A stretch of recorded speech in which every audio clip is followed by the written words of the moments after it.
It's very difficult for people to admit that one viewpoint can be better than another. It's sort of like the fear of offending somebody takes precedence over a pragmatic view of the consequential outcomes of certain norms and tendencies. There's contrived notions that judgment can only come from within the group somehow, but no judgment can come from outside. I'm here to tell you it doesn't matter. If your traditional practice is demonstrably unnecessary for the physical survival of the people, but its perpetuated norms and cultural tendencies are getting people killed, it's not worth it. Also, it's easy to see from outside the group that it's destructive, because whether certain people are capable of admitting it or not, we're humans before we're part of any subgroup. We can look as humans into a subgroup and see negative and destructive tendencies and be correct about the judgment that change needs to happen to reduce the human suffering being perpetuated. Not all viewpoints are created equal, because not all viewpoints produce the same consequential results. Some viewpoints create a disproportionate amount of human suffering, while others may balance the issues and norms of society in a more productive way. If you're thinking to yourself that I'm talking about any one group, I'm not. It doesn't matter what you look like or where you're from. We can perform studies on group Y with outcomes from group Y. We can perform the same types of studies on animals of any type. Any insistence on subverting objective review for subjective appeals is not comparable. Subgroups are not more important than the master group, the human group. There's a fundamental duty for the human group to reduce human suffering. The human group cannot stand by while subgroups perpetuate destructive social norms. The first step is articulating a sound judgment of the problem. Sometimes we have to say, hey, your tradition is destructive and suboptimal and actually produces far more human suffering than necessary. Sometimes human duties have to be considered more important than subgroup desires. Universality.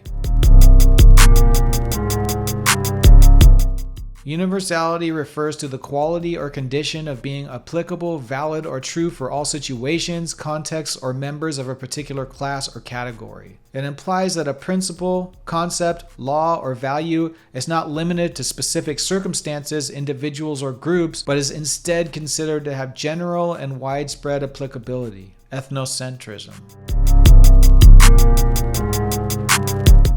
Ethnocentrism is the tendency to evaluate and judge other cultures, societies, or groups based on the standards and values of one's own culture. It involves viewing one's cultural practices, beliefs, and norms as superior or more legitimate than those of other cultures. Ethnocentrism often leads to the perception that one's own cultural group is the center or standard by which all groups should be measured, and it can result in a biased or prejudiced perspective. Here's some typical counters to universality. Affirming universality takes away from minority focus. The opposite is true. There's no moral obligation to address disenfranchisement and minority rights except under the banner of universal values.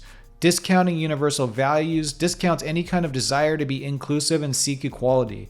Without universality, it's just about raw power and basically violence. Affirming universality only benefits those in power. Affirming universality actually supports minority movements. If the people in power are legitimately trying to uphold universal rights, what's the problem? As a minority group, agents need to make sure they don't neglect their duty to maintain human universality while seeking a justified fairness for themselves. Legitimately accusing a governing body of discrimination or neglect is necessary, but taking it to a level where other groups are thrown aside or marginalized as part of a particularized asymmetrical retaliation has to be considered immoral.